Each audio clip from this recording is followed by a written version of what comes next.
Da i u Srbiji može dobro da se živi i to od stočarstva, pokazuje primjer porodici iz Vukašinovca kod Aleksinca.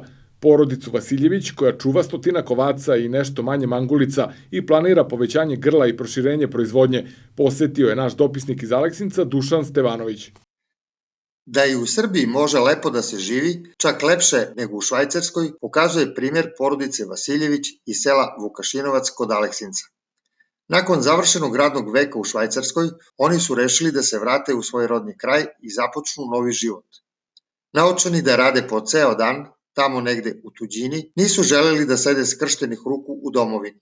Odlučili su da rade ono što vole, a to je bio uzgoj ovaca i jagnjadi za tržište.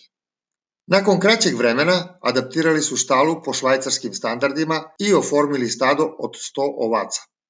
U štali je automatizovano hranjenje, pojenje, provetravanje, a ono što skreće pažnju je i stereo ozvučenje sa muzikom i kamerama za video nadzor.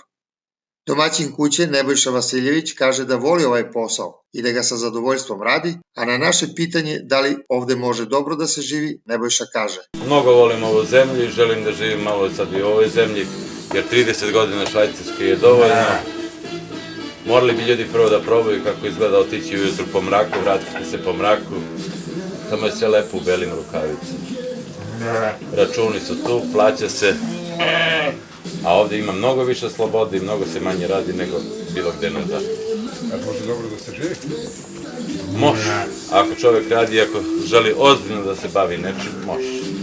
A ako želi da čuva jednu kravu ili 5 ovaca, ne može da se živi ni sa jednom svinjom, ali sa stotinak do 150 ovaca jedno domaćinstvo može lepo da funkcioniše od subvencije i od prodaje jagnjeća.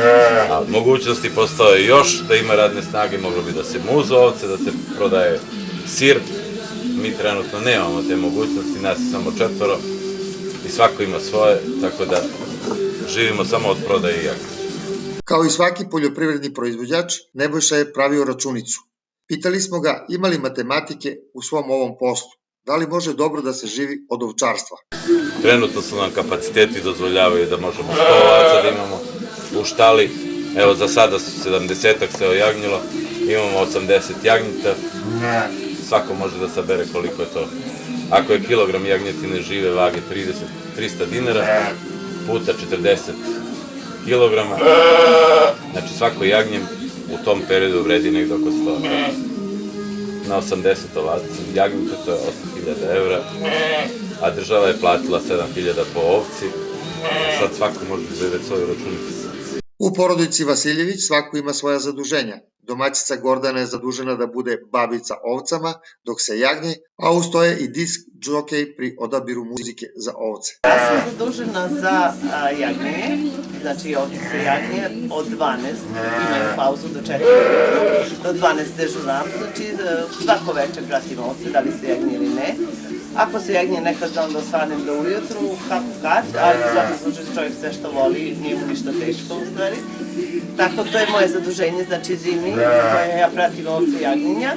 Suprug je više ovako za financije, račune vodi, šta se gde treba seje, bratanac, on obrađuje zemljišta, njive, vodi račun o svemu tome, njegova devojka.